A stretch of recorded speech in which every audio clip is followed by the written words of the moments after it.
हैं।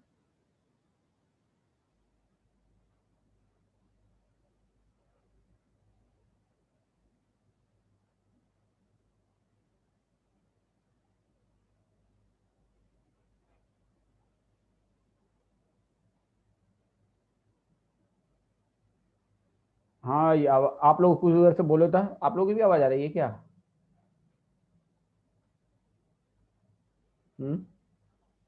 कोई बोलो जी।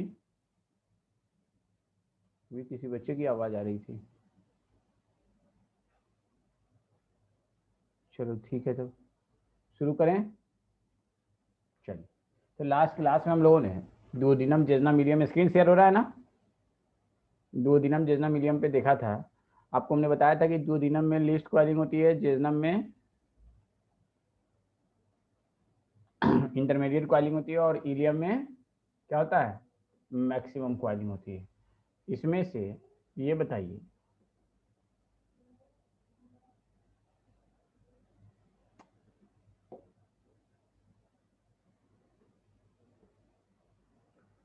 लेंथ की बात करें तो इसकी लीस्ट लेंथ होती है 25 सेंटीमीटर।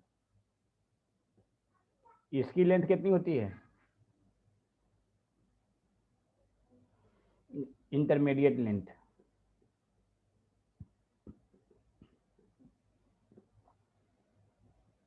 और इसका मैक्सिमम लेंथ कौन बताएगा?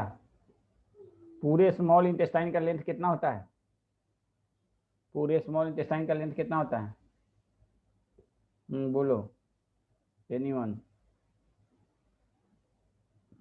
दूसरा ने बिल्कुल सही सही आंसर दिया है, अराउंड 6 to 6.5 मीटर। ठीक है ना बेटा? पूरे डाइजेस्टिव कैनाल की 9 मीटर लंबाई होती है, उसमें से स्मॉल इंटेस्टाइन की अराउंड 6 to 6.5 mm के करीब होती है, सॉरी एम कर मीटर के करीब होती है। उसमें इलियम की लेंथ कितनी होती है, खाली इलियम की? किसी को आइडिया है? ये सब बच्चों वाली बात है, आपको मालूम होना चाहिए। ऑनलाइन ऑफ इलियम कितनी होती है? हाँ बोलिए। 3.5 mm, नॉट 4 पॉइंट। ठीक है ना, 3.5 mm। ठीक है ना? आप चाहें तो इस बात को याद कर सकते हैं, मैं लिख दे रहा हूँ यहाँ पे स्पेस है। चलिए, 3.5 मीटर, और इसकी 2.75 मीटर, और इसकी 0.25 मीटर या 25 सेंटीमीटर। ठीक है ना? समझ में आया बात ना? तो ये दुओदिनम जेजनम इलियम की लेंथ हो गई। अच्छा, ये बताइए, आपको क्या लगता है मैक्सिमम सरफेस एरिया किसका होगा? दुओदिनम का, जेजनम का, इलियम का? अंदर से मैक्सिमम सरफेस एरिया किसका होगा बताइए? इलियम का। तो इलियम में मैक्सिमम डाइजेशन, मैक्सिमम एब्जॉर्प्शन होता है, लेकिन मैक्सिमम डाइजेशन कहाँ होता है? दुओदिनम में। ठीक है ना? मैक्सिमम एब्जॉर्प्शन कहाँ होता है? इलियम में। लेकिन फाइनल प्रोडक्ट का डाइजेशन भी इलियम में होता है। ठीक है ना? अब आप लोग इन तीनों में इंटेस्टाइनल ग्लैंड पाए जाते हैं। किसमें? दुओदिनम में, जीजनम में, इलियम में इंटेस्टाइनल ग्लैंड पाए जाते हैं। इंटेस्टाइनल ग्लैंड देखो दो तरह के होते हैं, हम लोग आगे डिस्कस करेंगे अलग से, जब माइक्रोस्कोपिक हिस्टोलॉजी पढ़ेंगे तो। इंटेस्टाइनल ग्लैंड कितने तरह के होते हैं? दो तरह के होते हैं। एक होता है, कौन सा? Brunner's gland.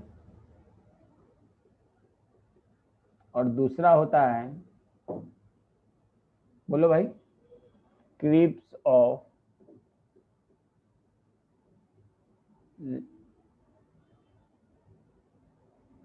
Liver Cohen.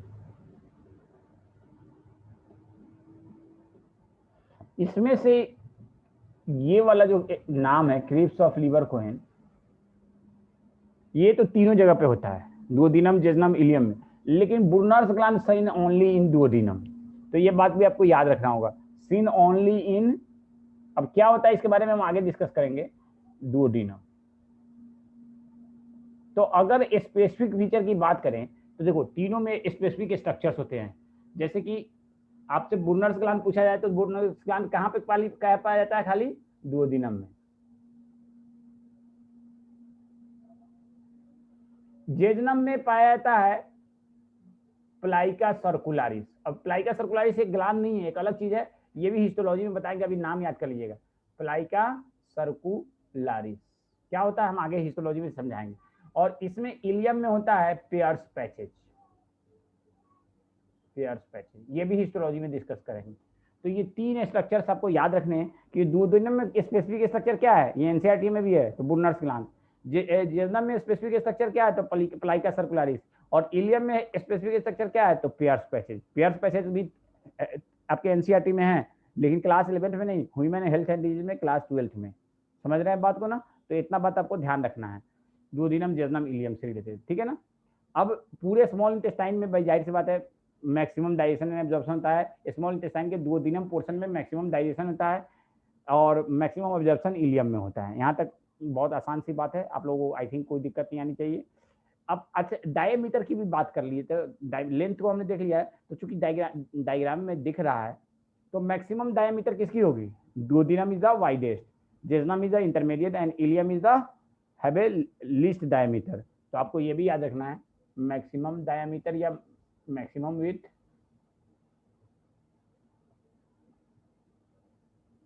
Intermediate diameter,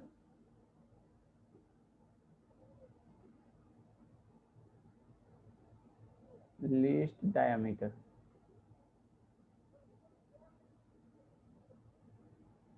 ठीक है ना।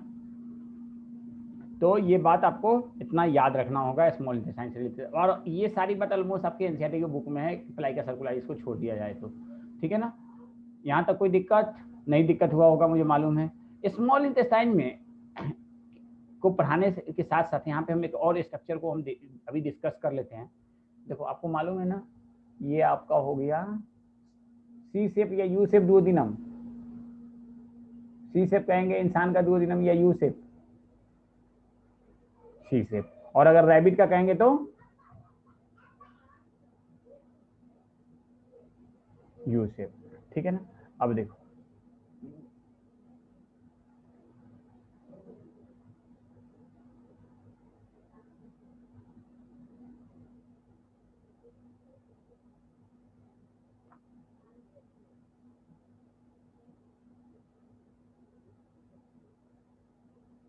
इस डायग्राम को आप लोग याद रखना।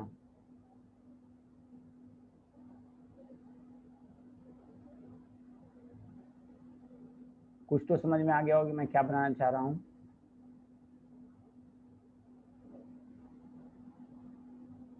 पैंक्रियाज, ठीक है ना। अब देखिए यहाँ पे आपका लीवर किस साइड में होता है, राइट साइड में। तो अरे इसको दूसरे कलर से बनाए हम तो ठीक रहेगा। ये है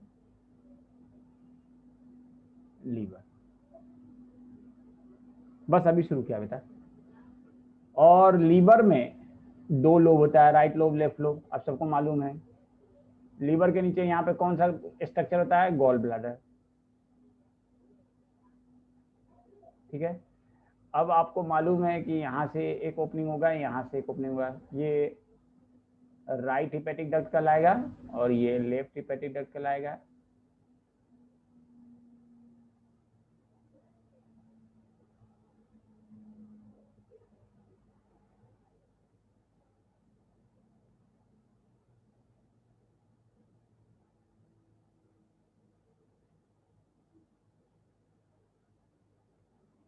ठीक है ना।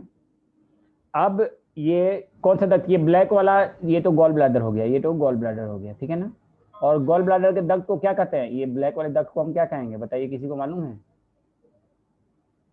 इस डक्ट का नाम क्या है, किसी को मालूम है? सिस्टिक डक्ट, बिल्कुल सही आंसर है, सिस्टिक डक्ट। ठीक है ना। Right hepatic duct, left hepatic duct, आपको मालूम है ये हो गया राइट हिपेटिक डक्ट और ये हो गया लेफ्ट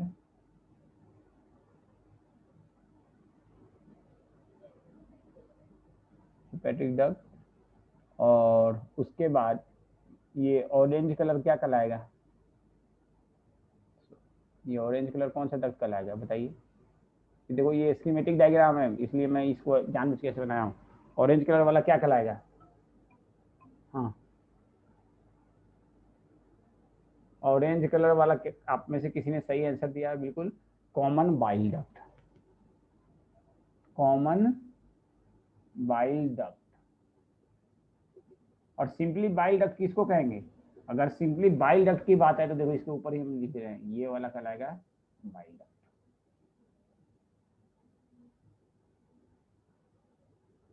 ये या कॉमन हिपैटिक डक्ट, या कॉमन हिपैटिक डक्ट।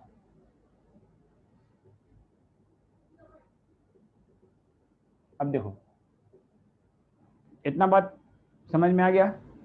हिपैटोपैंक्रियाटिक डक्ट कहाँ से आ गया यार? अभी हम बताएंगे हिपैटोपैंक्रियाटिक डक्ट के बारे में, अभी हमने कुछ बताया ही नहीं। हमने जो बताया उसमें कहीं भी हिपैटोपैंक्रियाटिक डक्ट नहीं है अभी तक जो बात बताया है, ठीक है ना।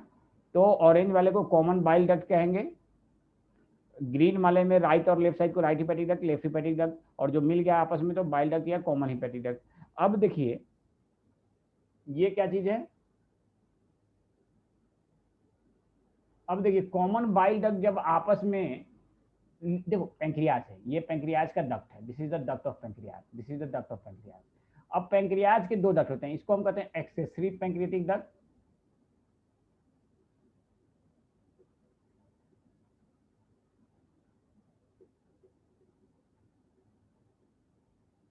और इसको हम कहते हैं यहां से मेन पेंक्रियाटिक डक्ट। मेरी बात समझ रहे हो ना? समझ रहे हो कि नहीं समझ रहे हो? ये डायग्राम ध्यान रखना आप लोग।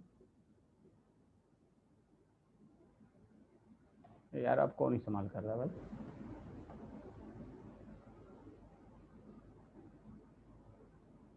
नहीं समझ में नहीं आ रहा है इनको।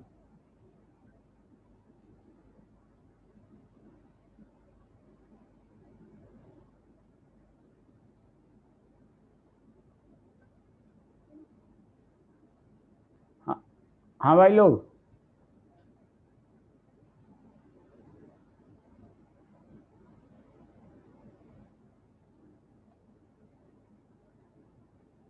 आप लोग हो? आवाज जा रही है मेरी?